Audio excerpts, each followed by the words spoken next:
someone to help you to your feet. I'll be that beacon to your highest peak. I'll be right next to you, no, I will never leave. Come on, take my hands, we got everything we need. Cause you can look to me whenever you're in need. Just call on me and I'll be on my way. I'll be by your side, never to divide. The light that shines our way. Wherever your road leads, we'll be right there with you. Wherever your road leads, we'll make your dreams come true. Next side, next side, next side, next to you. Nexa Credit Union, with you wherever your road leads. Good evening. This is GBN's News at 7. Kiriakou residents demonstrated solemn solidarity over the weekend, gathering for a vigil to mourn the tragic loss of a teenage female whose body was discovered on Friday afternoon. While the close-knit community is still reeling in shock and disbelief, one individual is helping the police in the investigation of her death. Rena Pierre-Thomas reports.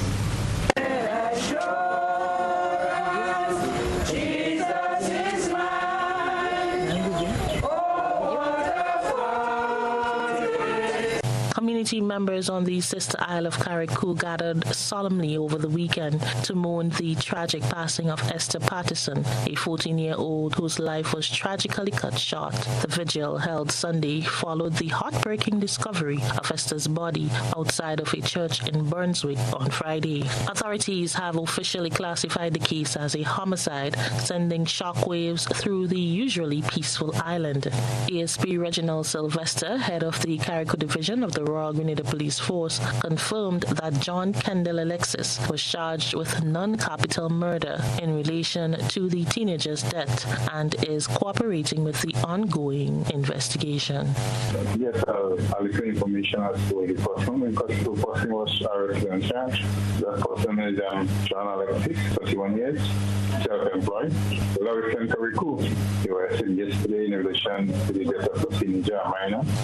Alexis, reported to be Esther's stepfather, faces charges of intentionally causing her death through unlawful harm. While specific details regarding the investigation are not yet disclosed by law enforcement, ASP Sylvester confirmed that an autopsy has been conducted on the victim. The autopsy was done yesterday. No, I don't have the information with the autopsy. The candlelight vigil for young Esther Patterson brought together friends, family, and neighbors in a show of solidarity, offering prayers, support, and solace to those grieving her loss. As candles flicker in the darkness, memories of Esther's joyous spirit and her profound impact on the community were shared, underscoring the deep sense of loss felt by all present. As the investigation into Esther's tragic death unfolds, the Kiriakou community remains steadfast in their resolve to seek justice for the young life. John Kendall Alexis is expected to make his initial court appearance later this week. Rena Thomas, GBN News.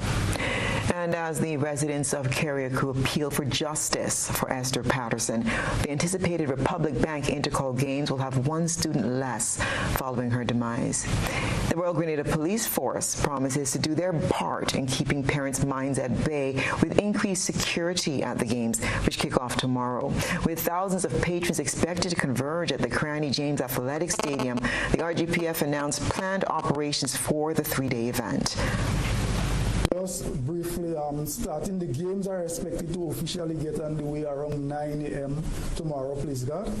And as for standard police practice, we would be on the ground 2 hours prior to the game. So that means by 7 a.m., the RGPF will be dominating the ground, starting with what we call a security sweep of the venue. We will go in and ensure that the venue is safe and secure before we bring the crowd into the stadium. Following that, persons will be placed strategically at the various gates, entry points, and so to ensure that persons enter the facility in an orderly fashion.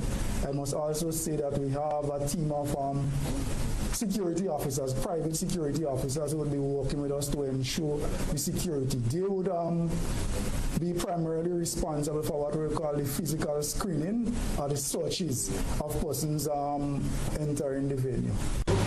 Assistant Superintendent of Police Kenneth Bascombe listed items that will be prohibited at the venue. We have a number of prohibited items, and so that will not be allowed into the venue, such as offensive weapons. And let me just say, because person might wonder what is an offensive weapon. It is basically anything that can be used or adopted as a weapon that can cause harm or injury to anyone, to any person. You know, we'll speak further to issues like vending, and so because of course there will be a strict vending policy that will be implemented in and around the venue for tomorrow, please God. So we're just asking persons when they come to the venue, try and come a bit early, because expect to go through some robust screening before you enter the venue, because we'll not be allowing you to enter with any offensive weapon of any kind. Inspector Ryan Smith told a press conference on Monday to avoid congestion around the stadium following the games, attendees using public transportation are advised to go to the bus terminal. As the superintendent said, we have a robust plan in place, so there will be officers and foot patrol as well, mobile patrol to deal with those persons that goes beyond the terminal. Now, the reason for ensuring that the ordinary buses does not come into that area, they would create a lull in the traffic flow. In other words, they would create more obstruction than is necessary, because once those buses parked on that side of the road, it will be difficult for the traffic to flow smoothly. So hence the reason why we advise that they stay off the bus terminal and let the patrons journey to the bus terminals so that we can have a more orderly flow of things on the day in question. Republic Bank Intercall Games 2024 Boys Division is a tiebreaker year for the Nowassa St. Andrews Anglican Secondary School and the Najico Grenada Boys Secondary School, GBSS. To date, both schools can boast of winning the Boys Division 20 times each. GBN caught up with the coaches from both institutions as they made final preparations for the 3 days of intense competition. As the social media rivalry continues among fans supporting SAS and GBSS in the boys division of the 2024 Republic Bank Intercall Games, the real competition kicks off on Tuesday, March 12th at the Kirani James Athletic Stadium. Nowassa SAS is gearing for a historic championship, with Coach Leon Calise noting the importance of this year's competition and some key athletes that should propel the school to victory. In terms of wins, we have GBSS with 20 wins and SAS with also 20 wins. So this year is definitely a big year, for SAS and also for GBSS in terms of the Intercall Championship. So it's going to be real keen. It's going to be fighting competition. It's going to be hard competition this year, because both schools want to win 21. From the senior level, we have Jasim Sylvester, we have Kyle Ned, we have Lennon Williams, we have Jelani Lewis, just to name a few of the senior boys. And in the junior category, we have Delran John, we have Mr. Christoph Callis, we have Tivez, we have also Diron, and in the sub-junior area, we have Mr. Dumont and Mr. Philip. So we have a quite compact field, but also balanced field in the male division. On the other side, Nicholas Benjamin, head coach at the Grenada Boys Secondary School, is optimistic that this year should be an easy win for the Tantine Bullets. For the boys in green, preparation has been ongoing after the impressive win at the 2023 Intercall Games. The GBSS and our boys, we practiced for a whole year. We have a year-long program where we make sure our athletes are prepared for competition. And this year, the 2024 Intercall Games, it will bring us to 21-20. And if you realize it, I'm saying 21-20, which with us, the GBSS, we will be winning the intercall games. However, it would not be an easy game to win. You have to be able to go outside the strategic. And we already spoke to our boys, we already spoke to our athletes, and we're ready. We have Peter Sam, we have Emilio Bishop, we have Kevin Macklin, and I could tell you he's going to do create some serious problem in the intercall games, Kevin Macklin. He's also one of the sheriff qualifiers. And what I could tell you is, SAS been sending messages, Blue Waters and however, but GBSS, we are greater. And we'll be there. Both coaches wanted to reassure the public that the rivalry among fans via social media or in person should always remain friendly, as our athletes and young people in general are looking on.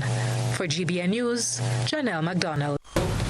Meanwhile, yet another incident is occupying the attention of law enforcement on the sister island of Carriacou, but in this case, there is still hope for a happy ending. It involves a mentally challenged fisherman who has gone missing at sea after setting out in a boat without an engine over the weekend. The individual, identified as 62-year-old Raymond Rosemond of Bogos, Carriacou, left his community on a fishing expedition on Friday, only to vanish without a trace, leaving his worried family and authorities searching for answers. ASP Reginald Sylvester says local law enforcement and their counterparts from St. Vincent and the Grenadines have been conducting searches at sea. There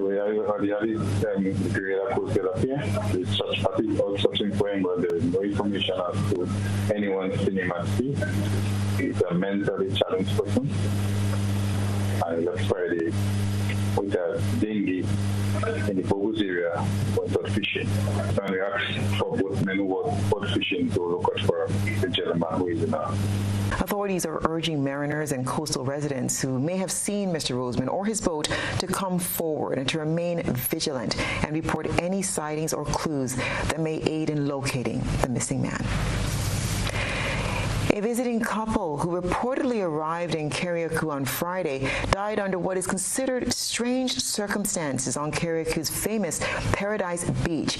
Christina John brings us up to speed on the information available. Following the heinous act of violence against a teenager on Friday on the sister island of Carriacou, the mysterious death of 2 UK residents is also keeping local police busy as they have launched an investigation into the sudden deaths. The bodies of the 2 visiting retirees from the United Kingdom were found on the Lester Paradise Beach, Carriacou on Saturday afternoon. Preliminary reports indicate that the couple, now identified as 76-year-old David John Foster and 77-year-old Rosalind Foster, was reportedly walking along the beach at about 4 p.m. when Mr. Foster apparently collapsed. His father alleged that Mrs. Foster, who tried to render assistance, also collapsed on him. Upon examination, the male visitor was pronounced dead at the scene by a medical doctor. Mrs. Foster was rushed to the Princess Royal Hospital by ambulance, where she was examined and pronounced dead by a medical doctor. Mr. Foster's body was removed from the beach at about 5:45 p.m.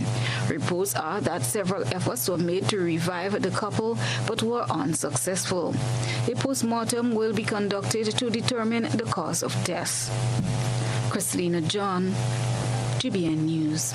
Grenada Public Workers Union welcomes Cabinet's approval of over $1 million EC to honor outstanding salary and wage increases for the faculty and staff at the T.A. Marichaud Community College. The GPW would like to take the opportunity to officially and publicly thank the Cabinet of Grenada for their decision to actually pay the workers for those outstanding years. We are not fully satisfied in that the cycle covers 23 to 25 and they're only paying 23 to 24. But in that, we realize that, sometimes there has to be some form of compromise, and ultimately we have to work collaboratively to find a way to ensure that workers workers attain a standard of living in growing inflation and cost of living. President of the Grenada Public Workers Union, Brian Grimes. The Grenada Public Workers Union, GPWU, has expressed its satisfaction with the Cabinet's decision to approve over $1 million EC to honor outstanding salary and wage increases for the faculty and staff at the T.A. Marichaud Community College, TAMCC. The announcement follows approximately 3 weeks after mild protest action by TAMCC workers over delayed payments of negotiated salary increases. As of last cabinet sitting, the cabinet has approved the sum of $1,201,000, 848 Eastern Caribbean dollars and 50 cents to honor salary increases for the faculty and staff of the T.A. Marichaud Community College as follows: 4% for 2023, 4% for 2024. Education Minister David Andrew. He said an agreement was reached with the College Council during a meeting on January 9th called to discuss the challenges associated with the routine payment of negotiated salary adjustments for public officers and the Grenada Union of Teachers to be paid across the board with TAMCC workers. And so I was a little taken aback and surprised when around independence or shortly after that I heard there were industrial grumblings and media appearances and utterances by some union personnel talking about government's unwillingness and wanting to pull back, and that left me feeling very disappointed given the spirit of the discussions that we had. Grimes responded to the minister's remarks, noting that the union did its best to not ventilate the 8-month-old matter in the public domain. And I want to register the fact that the union did its utmost to keep this matter as private as possible, having sent at least 5 pieces of correspondence to the council of the T.A. Marichaud Community College to handle this matter. No one likes workers grumbling, but the truth of the matter is parties have to meet each other on the half. You cannot have underpaid workers or workers whose salaries are frozen and expect them to be of high morale and highly productive, or just in a peaceful state of mind. That is something that would be unrealistic. Apart from the fact that a collective bargaining agreement does not exist, Minister Andrews said there is a disparity in the application of the increases to the various category of workers, including lecturers, cleaners, groundsmen, which presents acute challenges in terms of sustainability.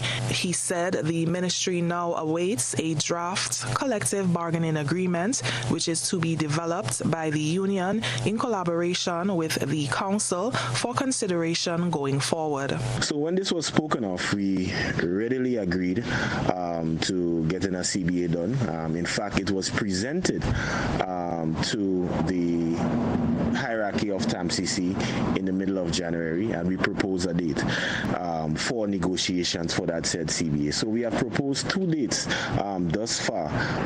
We have not gotten an official response as yet, but we will keep trying. It is expected that the new agreement would be finalized for implementation commencing January 2025. The government says it has paid over $10 million in the last 14 months to TAMCC workers in outstanding salary increases for the period 2017 to 2022. For GBN News, Nisha Paul. With plans for its use to enhance positive youth development, the Grenada Sporting Facility was officially opened to the public on the weekend. The opening featured the first games of netball, basketball, and small goal football.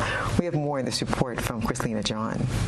10, 9, 8, 7, 6, 5, 4, 3, 2, 1. Let there be light. The moment moment the lights were turned on, providing an opportunity for positive engagement in the Grand Dance community. After 10 years of being out of commission, the first game of netball was played on the Grand Dance netball court. It was one of two courts officially opened Saturday evening, with the other being the basketball court.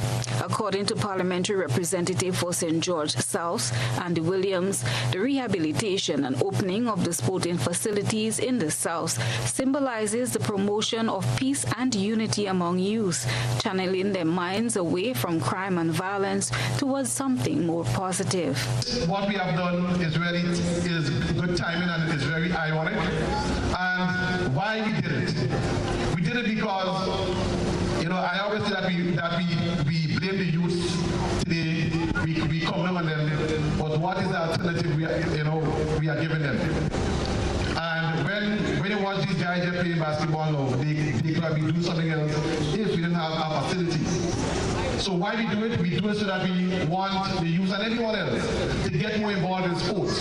We see the direction that things, on the way things are going now in terms of the violence and the guns and so on. We want to put it back. That is why tonight I asked some of the artists to come, and the message tonight is a message of peace. Because let me just be frank with you. Knives don't kill people. Guns don't kill people. People kill people.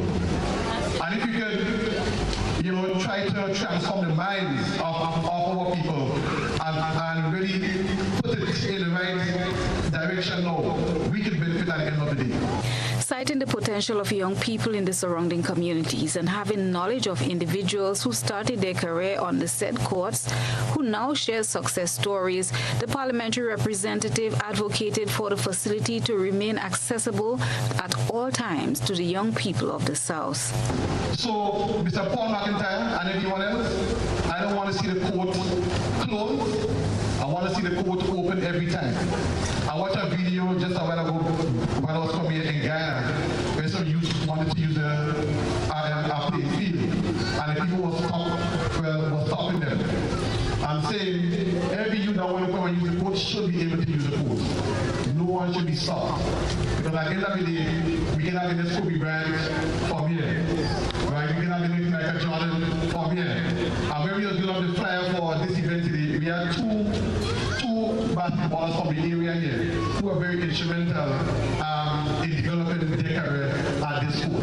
And this year, again, it's personal, and I think it will aid in the development of our youth. Paul McIntyre, who is well known in the community of Grand Dance, urged parents to come on board. We're doing a lot. We're asking parents to support us because we need that parental support to encourage their kids to come out and, engage their energy into positive developments. Let us move away from, as Minister indicated a while ago, the violence and the guns and the knives and the gang foolishness, and let us move into a harmonious approach to development in our communities. The refurbishment work was undertaken by the Ministries of Infrastructure, Mobilization and Implementation and Transformation, with support from the Chinese Embassy in Grenada. Christina John, GBN News. A reflection of the upcoming anniversary of March 13th featured behind tonight's GBN ISAW Lens. A good eye captures all. GBN ISAW is brought to you by Clear Vision.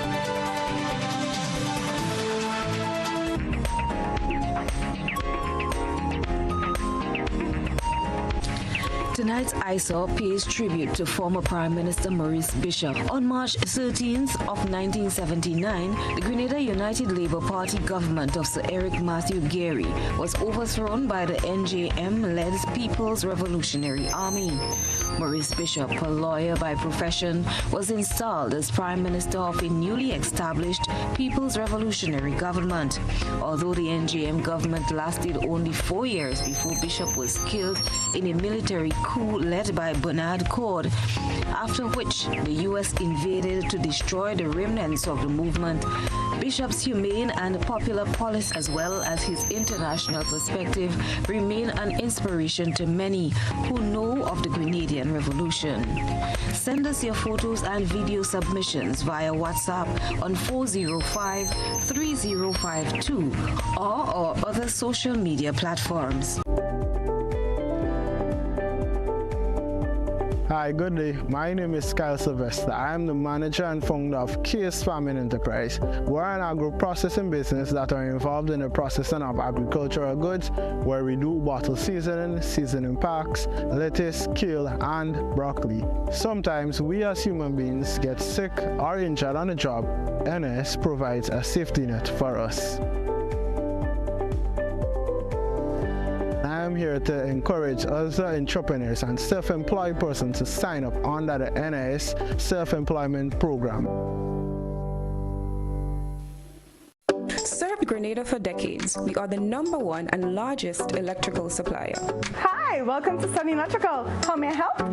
We offer electrical wire and accessories, tools, and appliances for all residential, commercial, and industrial applications, which is what we are known for. And we expanded our products with new innovative ways to modernize your home. New homeowners will be captivated in our lighting showrooms. Some more pendant lights here. These are very multifunctional because they can work for kitchens, living rooms, bedrooms. We have a wide selection of lighting, ranging from indoor to outdoor and solar. We are also available for site visit services to assist you with selecting the perfect light for your forever home. We are located at Dusty Highway in Grenada and St. George. Sudden Electrical. Best value, expert advice, quality products. We hope to see you soon. Get ready to witness the ultimate showcase of talent, speed, and determination at the 2024 Carifta Games. This prestigious event brings together the best young athletes from across the Caribbean, competing for glory like never before. With the motto, many people, one region, celebrating athletics, Carifta embodies the essence of Caribbean unity through sports, igniting a flame that illuminates the future of sports in the region. Don't miss out on this incredible event, taking place at the Karani James Athletic Stadium from Saturday 30th March to Monday 1st April 2024. Get your tickets now at Grenadian Optical or visit gotafed.com and secure your spot to be part of this extraordinary celebration of athleticism.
Financial future with Ariza's limited time $50,000.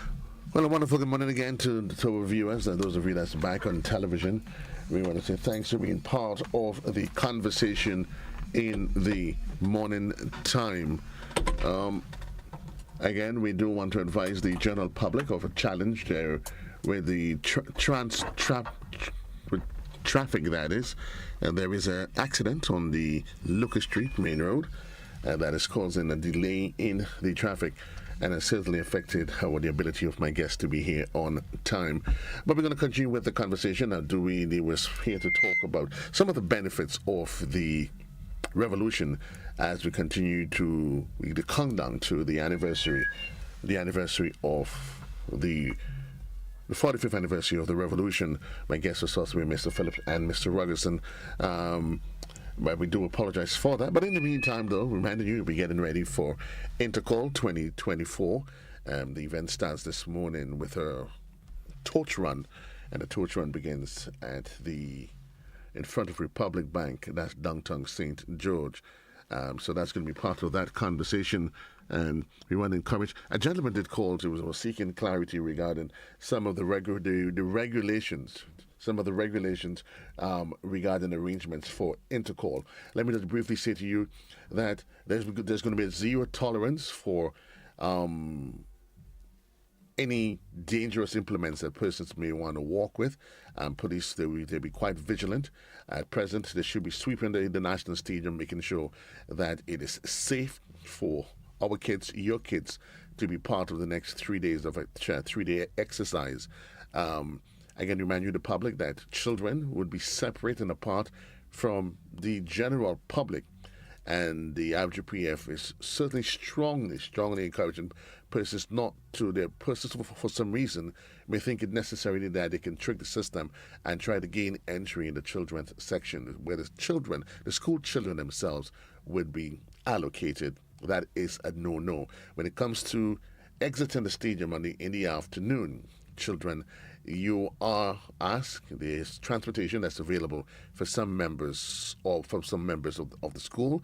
Those that the pre-arrangement has been made with. For everyone else, you are encouraged, and the buses, you are encouraged to remain at the bus terminus, and the students would come over to meet you. They said any attempts to do otherwise may just create a bottleneck and a congestion for persons wishing to exit the stadium in the afternoon at a reasonable time. I think I've seen my guests. They are here. So I'll take a quick commercial break. 18 minutes gone past the hour, and we'll be right back.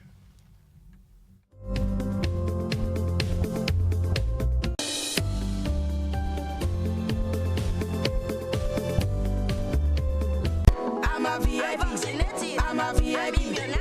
I am a VIP. I am vaccinated.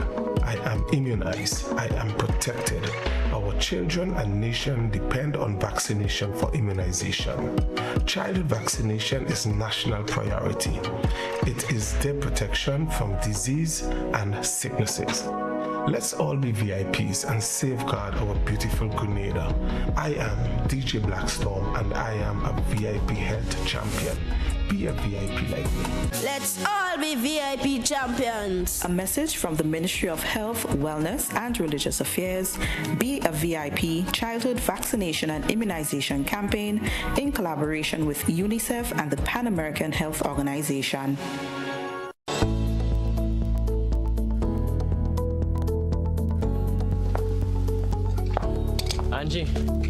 Angie, don't you know that you should not fly kites near electrical poles and wires? You should only fly it in open areas. If the kite gets stuck, it can cause power outages throughout the village. Then I'll just pull it down, Johnny. Simple. No. You shouldn't do that. You can get shocked. You should call Grenlec at 237 and they will come and help. Grenlec, energizing our Grenada.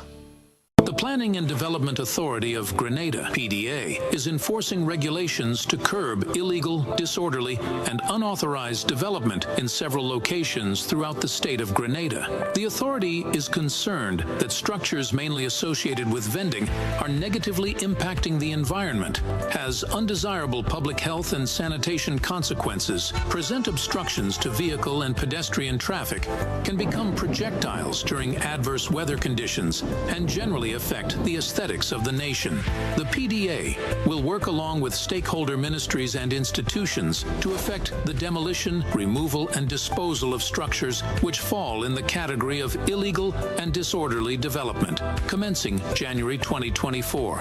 In this regard, persons who vend in or occupy such illegal structures are advised to secure their personal belongings and have the structures removed ahead of the planned PDA demolition operations. These actions of the PDA have become necessary to safeguard and protect public health and the environment, ensure the safety and well-being of all citizens and visitors, discourage any future disorderly construction, and encourage compliance to regulations pertaining to physical development in the state of Grenada. This is a message from the Planning and Development Authority of Grenada.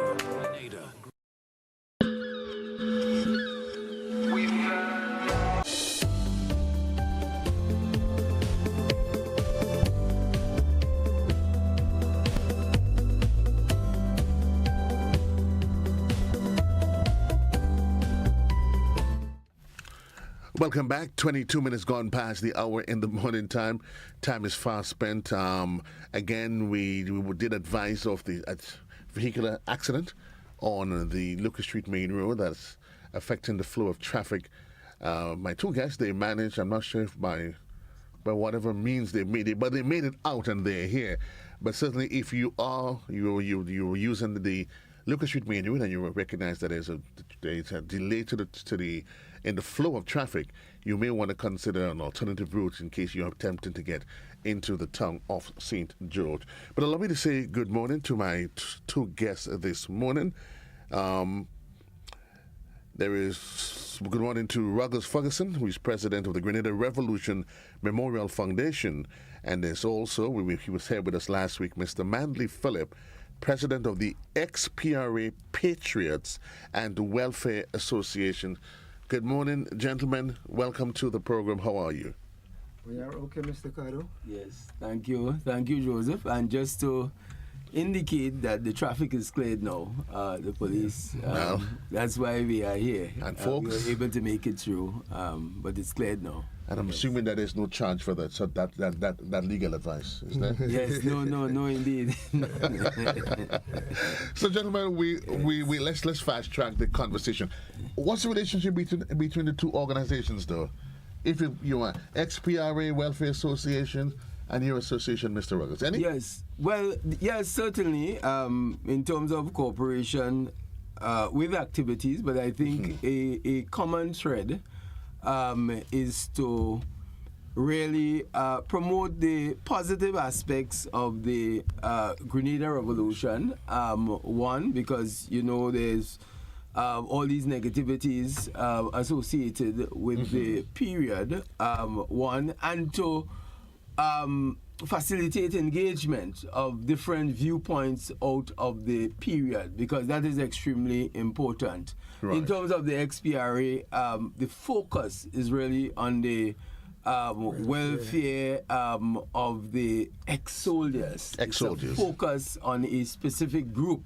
So let me start a conversation there, because as I said to you when you were last here, Mr. Phillips, that the XPRA is almost can be equivalent to and not very, very often you hear the conversation that touches and surrounds the XPRAs. I've often asked the flowers of the revolution, whatever happened to them? Does anybody ever ask what happened to that generation? What's the impact it had on them? So I'm happy that you formed this organization. You met last week, Sunday gone, and what was the mood? What was the feel like 45 years on? Strange enough, it was electrifying. Yeah.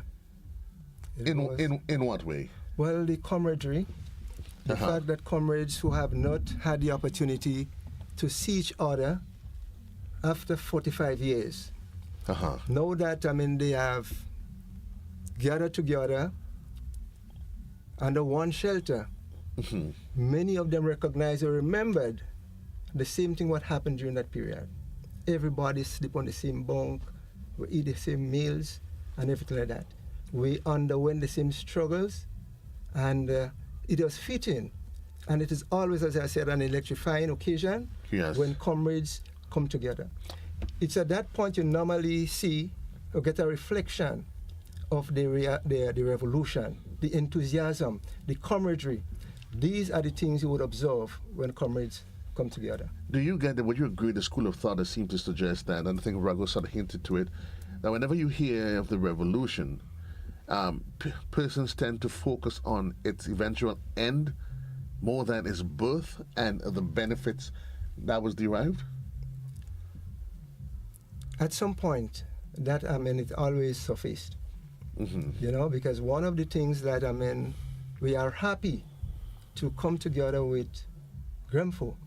And I must admit here that I was part of GREMFO, and like everything else, there are certain little things that I was not happy about. Right. And I decided, well, okay, I think the time has come, because I consider the ex-PRA. In other words, they were left at a distance. And especially at a time when the health of many of us continues to deteriorate.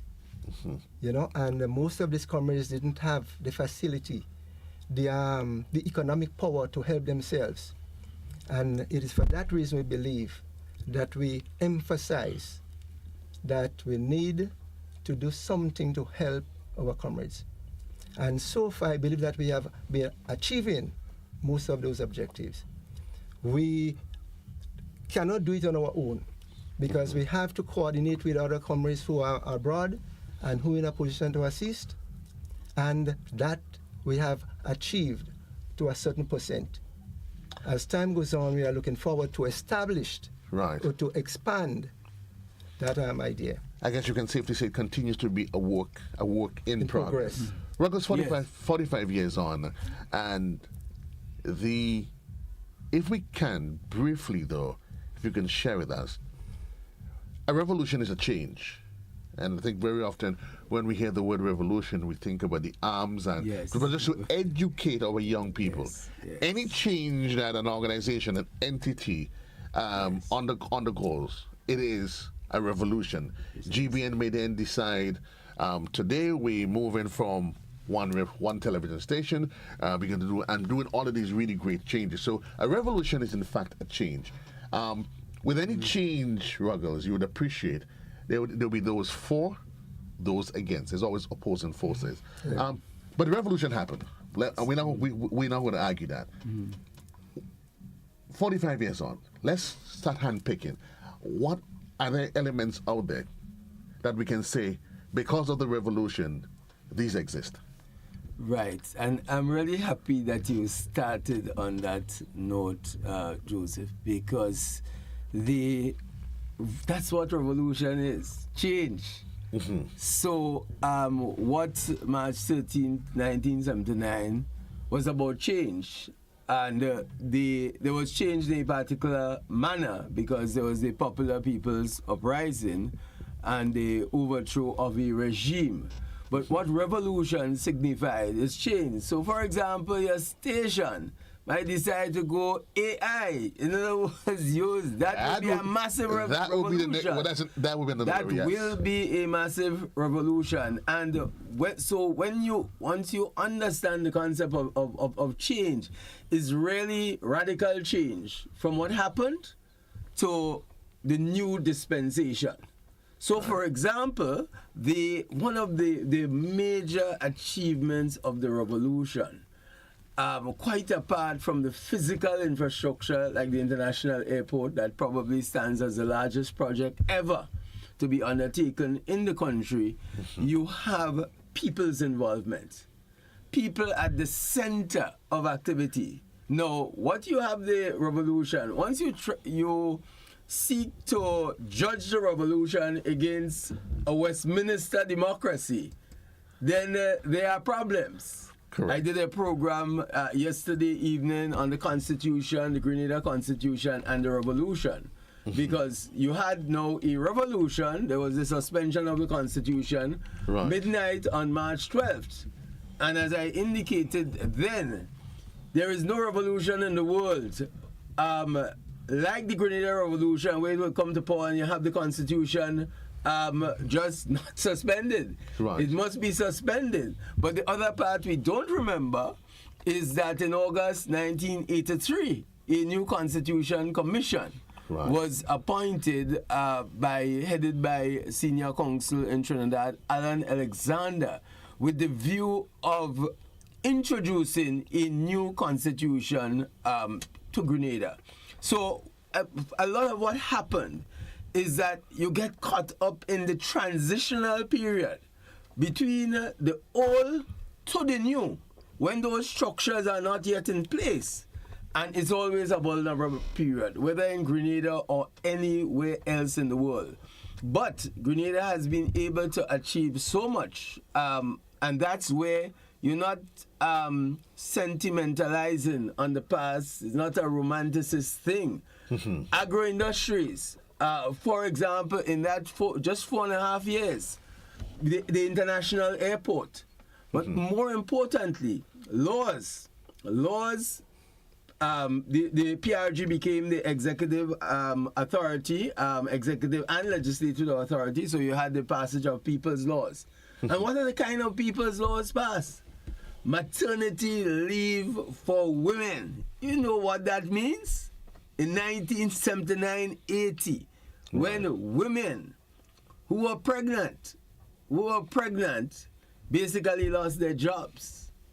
Because you move out, as even one employer shockingly told me, and this is the period of 2000, I didn't send you to get pregnant. And he was saying that about 20 years after the revolution, what the revolution guaranteed by maternity leave is that you go out, maternity leave with pay, and a guarantee that you get your job when you return. And these are the privileges that we enjoy today. Equal pay for equal work. Right. The elevation of women during the process. These are the things that we don't speak. We speak about the guns part. That's how it came to power. And then, unfortunately, the implosion in October 83. But there is so much that we can learn. And that's what we're missing. We can learn from that period of volunteerism. Yes. Volunteerism throughout the country. People complain you can't get anybody to do anything unless change pass. But the revolution engendered a culture of participating, volunteering. You are part of the solution. You are part of the solution. And you would agree in any society that has to be at the center of development, where each one play his role. Precisely. The Center for Popular Education. You know, illiteracy was reduced to 2%. Each one teach one. The youngest CPE teacher was in Carriacou, remember? Adams, right? A 12-year-old boy. Elderly people after school. After school, you use these institutions to teach people. But Robert, let me ask you, what made, because I mean that was a real success. Those were real success stories. But what do you think really and truly was responsible for that sort of success in such a short space of time? We had so much being achieved. The economic growth that Grenada realized has never again been realized, and we've seen after all of these years, governments have come, governments have gone, and we seem very often so challenged in realizing certain things that in 4.5 years, it almost seems magical. It is magical. And why? Because it's a revolution. It's a different approach from the past. You know, we cannot divorce the activities of the 79-83 period from our own history and an understanding of our history. Remember, we came from slavery. Right. We came from slavery where the slaves were things owned. We came from colonization, where Grenada, you know, we speak today, the island of conflict, for example, not based on just recent history, we talk about our past. It's part of the struggle between the French and the British to control Grenada, the bloodshed then. And we have been a colony of Great Britain since 1783. So we and you could know you've contextualized that. We have fed on and all these different.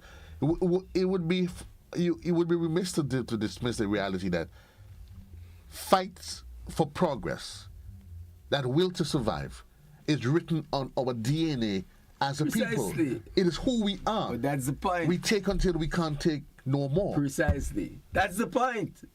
That is exactly the point. So we judge 79 to 83, for example, on the basis that you didn't conform to Westminster democracy.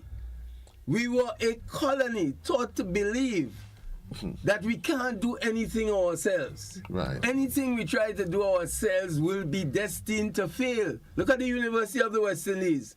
It was set up 60. Everybody saying, hey, is England had to mark your papers? That is where the quality today, the University of the West Indies, among the top 10 universities in the world. It's the same issue with the CCJ, all our institutions. Because it's being run by us, we have been conditioned to believe that these things will fail. I like to say brainwash. Well, of course. And it has come out of a history, centuries of colonialism. That has been done systematically. Precisely. So we are a young nation. We are a young nation. It's interesting when you talk about revolution and we think about the great United States. And you look at their history that's been riddled with these uprisings. But we talk about the revolution, and each and every one of us, 2021, we sat down on our televisions and we've seen the change in the Middle East that started with the Arab Spring in Tunisia. And here we are. We laud it because, of course, it brought out more rights for women and all of these glorious benefits. It's interesting how we praise it when it happens elsewhere. But when it's closer to home, Philip. But while we're here, talk to me as a young man growing up in that period. There was the struggle and all those different things. What it meant for you to be part of this movement, I know what I'm saying, a movement of progress and change. What it meant to you? Well, it was an opportunity that I think most persons who grew up during that period would have liked to embrace. Now we talk about this as a regular point about the CP. We talk about over 100 and about 5 Grenadian poor people children were sent abroad to study. So when you see these things happening, I mean, there are many of us. Why did we gravitate to the revolution? Because we believe that getting into the military, as a matter of fact, these things really happened. Some persons actually forgot where the homes were because they saw the military, they saw the revolution. It gave them a sense of hope. So this is precisely why they were so attached to the revolution. Because all the headache, I mean, you come to the revolution, it was challenges, you have had to work, but at least they were satisfied. Because they believe that with that, even persons who were in the military, opportunity was presented to them to go and study other areas of endeavor. So all these things are things that would gravitate. Persons at that point would always want to gravitate to the revolution. You get a sense, though, regular sense, we are keeping eyes on the cloud, that you look at the U.S. military and the amount in the budget that they spend on military, and to be part of the U.S. military, whichever form, it is a pride as a people that they take. In any modern state, the defense of homeland is critical, and you need a force. And I don't think, again, we appreciate that was a cost, that is one of the costs that it took for progress. Something had to be done, Ruggles. Precisely. You know, at the such pertinent point, but you know a point you made, and I don't want to miss. You made a point about the American Revolution in 1776. Yeah. Within the first year of that revolution, you know there were over 100,000 detainees? Yes. Right? That is a natural consequence of revolution based, because it's such a radical change. There's always that transition period where there will be turmoil. But at the end of the day, as you correctly say, others could do it. And look at what is happening in Israel today. And let me just add, maybe if we change the terminology, there's always, wherever there's resistance, and as human beings, naturally, we tend to resist change. Because we adapt to a certain, if all of a sudden somebody walks in here and decide, end the program, we would resist it. Right. And wherever there is resistance to a notion, there's going to be disagreements. Right. Wherever there's disagreement, people get disenfranchised. Unfortunately, you do not ever want it to end in bloodshed. But sometimes, I keep saying, it happens for the greater good. And very often we do not see those that has suffered in that period. We don't see them as martyrs, do we? Yeah, because we judge them against a system that we know. So, for example, one incident with one black man in the United States about 2-3 years ago, and the entire United States shut down. You know why? Because people say we can't take it anymore. That's basically, so revolution is not designed by individuals. You don't sit in a room and create it. It's an uprising. The abolition of slavery was a revolution. I mean, we can hang. And slavery was law, by the way. Thank you. Was the law. It was and that's what we have to understand. Slavery was the law, so you had a right to purchase a black man. Black man had no rights. Apartheid in South Africa was the law. And a law that was in fact an economic system.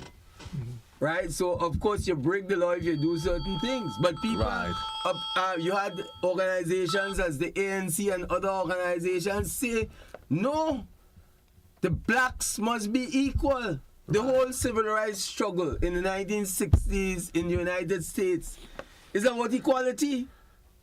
And that's just the 1960s in the United States.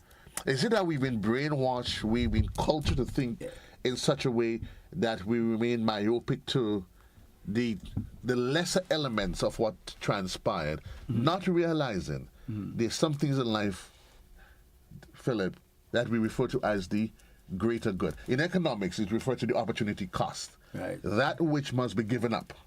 Must be lost, must be surrendered. The sacrifices that must be made in order to achieve the next best alternative. Would you agree, as we wrap for now, that the events of from March 13th, it was part of the greater good so that we can enjoy the life that we enjoy now?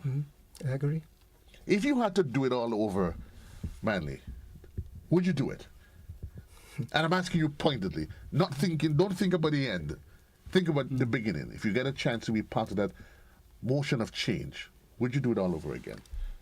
If the change has to be made based off, as we said, the circumstance at the moment, yes, I will. I will. Unequivocally? No ambiguity? No. Once the conditions are fit, because as Ruggles pointed out, the condition has to be right. And once you're convinced that that is the right thing to do, you go for it. Because once you're convinced, what's the lesson in this for young people in this modern construct as we deal with the challenges we have in society? 2 minutes. You see, you need to be involved. The importance of institutions in society, the importance of checks and balances. So you won't have any violent overthrow. Once you have the strong institutions in society that are able to resist when there is abuse and speak out and to deal with it. In the 1970s, it was a different era. And I just want to make, because I realize the time is on us. But the point, look, some of the leaders of the 1970s, Morris Bishop, Kenrick Radix, Lloyd Noel, and I choose these names. These were guys trained in the United Kingdom as barristers. But you know what? Why a lot of the radical leaders came from there? Because they experienced racism, right? They actually lived it. So it was not something theoretical that they read about. They actually went through and understood what that real system is about. And we have, the lesson is, we have the potential, we have the capacity, the human resource capacity to radically change our country. And it doesn't have to be done by armed change, using the existing institutions, because at the end of the day, bottom line is to create a better life for our people. That's the bottom line. I think I've always held on to the school of thought that the revolution absence of, that it was destined to fail in the context of what was happening, what existed in the Caribbean globally, the geopolitical climate. Yes. It was almost, you would think, it was destined to fail. If you take the Cuba elements out of it, you'd almost certain life may have been different, but certainly revolution, that change that we yearn for, it may have taken a different Well, path. we certainly would have gotten the $5,000 offered by the U.S. in April 1979. We certainly would have gotten that. This is a conversation. I'm thinking we probably need to delve in this, but certainly the purpose of us was just to educate and to highlight. But time is against us, gentlemen. We have to take a quick commercial break, and then we'll introduce the team from Co-op Bank as you get ready for Pump It Up. We'll be right back.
Planning and Development Authority of Grenada, PDA, is enforcing regulations to curb illegal, disorderly, and unauthorized development in several locations throughout the state of Grenada. The authority is concerned that structures mainly associated with vending are negatively impacting the environment, has undesirable public health and sanitation consequences, present obstructions to vehicle and pedestrian traffic, can become projectiles during adverse weather conditions, and generally affect the aesthetics of the nation. The PDA will work along with stakeholder ministries and institutions to effect the demolition, removal, and disposal of structures which fall in the category of illegal and disorderly development, commencing January 2024. In this regard, persons who vend in or occupy such illegal structures are advised to secure their personal belongings and have the structures removed ahead of the planned PDA demolition operations. These actions of the PDA have become necessary to safeguard and protect public health and the environment, ensure the safety and well-being of all citizens and visitors, discourage any future disorderly construction, and encourage compliance to regulations pertaining to physical development in the state of Grenada. This is a message from the Planning and Development Authority of Grenada. I'm a VIP. I'm a VIP. I am a VIP. I am vaccinated. I am immunized. I am protected. Our children and nation depend on vaccination for immunization. Childhood vaccination is national priority. It is their protection from disease and sicknesses. Let's all be VIPs and safeguard our beautiful Grenada. I am DJ Blackstorm and I am a VIP health champion. Be a VIP like me. Let's all be VIP champions. A message from the Ministry of Health, Wellness and Religious.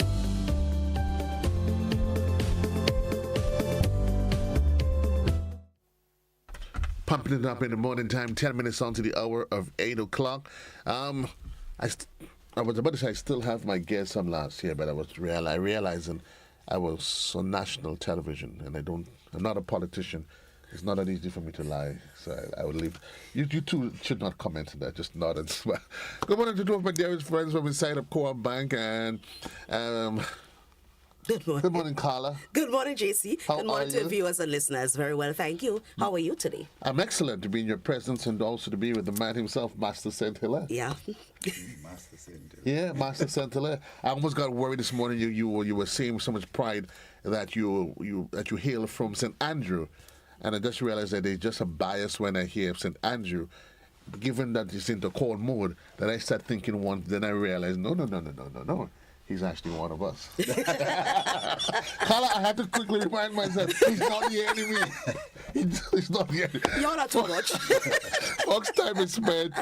Pump it up, Oh, 2020, 2024. The excitement has begun. Yes, St. Hilaire. Yes, definitely. So we're back this year with a bang. Last year we had Bump It Up, but not in the magnitude as it was before. But this year, it's a full-scale Pump It Up. What's going to be the difference that we can expect? In terms of participation, you can expect to see that full complement of 4,500 and 5,000 persons back on the road with all the enthusiasm, the vigor, the vibe, the drive. So this year, Pump It Up is literally returning to the heights that it once were pre-COVID. Right. Let's talk about Pump It Up. I think Pump It Up has become an institution within an institution. I mean, it's like in GWN, there's King and the Girl that stands on its own. Pump It Up has become one of the flagship events for your organization. What does it mean for the organization, Carla? So, Pump It Up, as we can recall, started way back in 2009 with a health initiative put on by Co-op Bank. And we always say that a nation's health is a nation's wealth.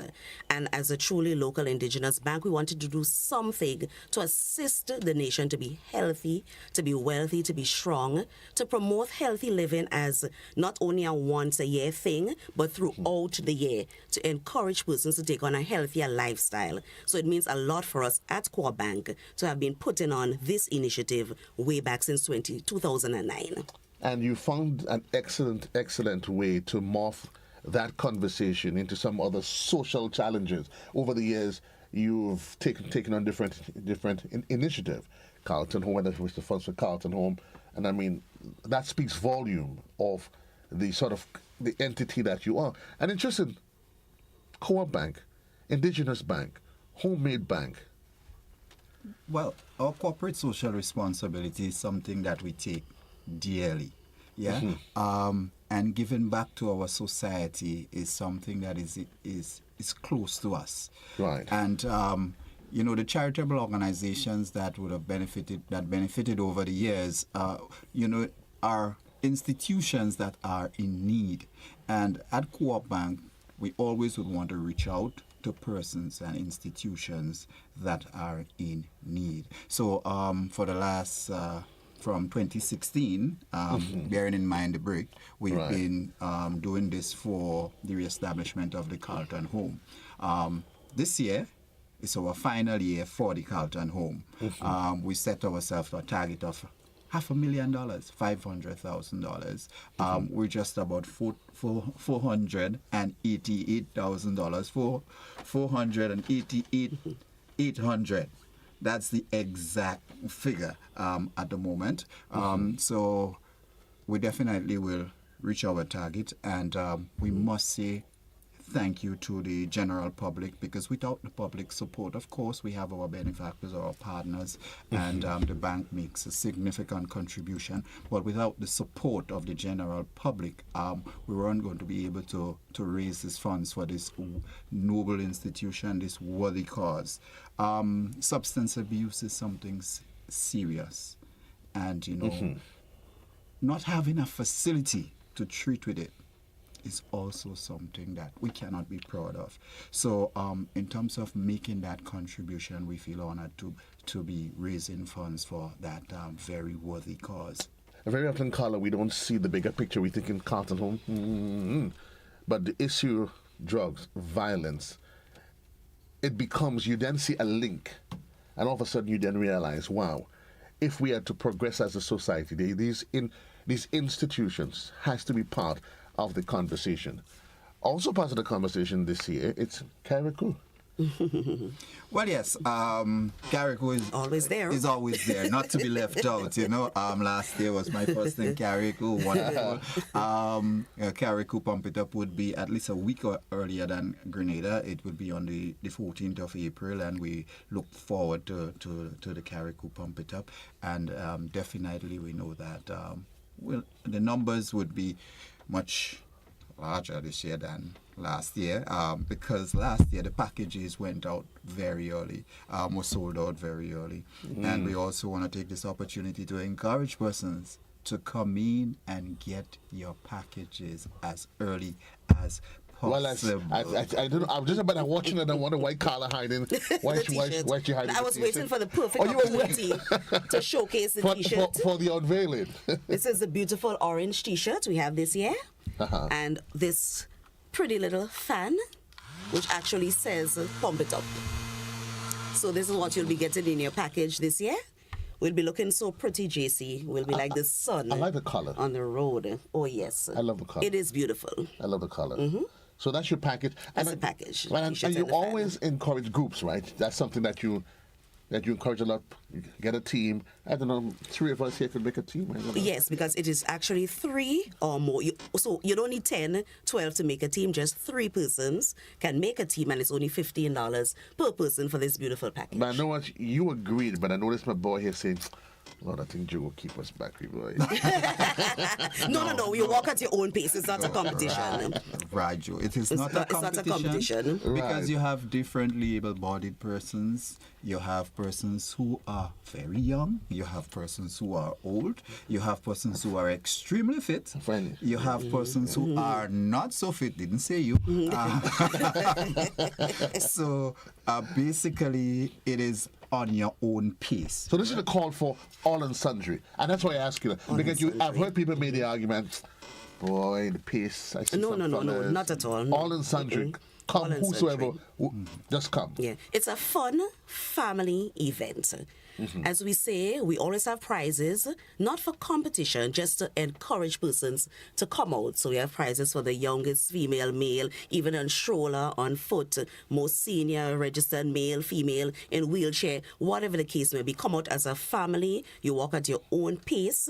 What we find is that persons compete among themselves. Right. Because it's so exciting now. It's a household name. It encourages people to walk throughout the year to get practice, to get more fit. And they say, okay, last year I did it in an hour. This year I want to do it in less. Right? So it encourages them to compete among themselves. For the bank, nothing is wrong with that. But from core bank end, it's not a competition for that event. It is a fun family event, encouraging all to come out. Largest groups, largest registered workplace, medium, micro, small, different categories. Just encourage everyone to participate. You have partners too, as well, Helen.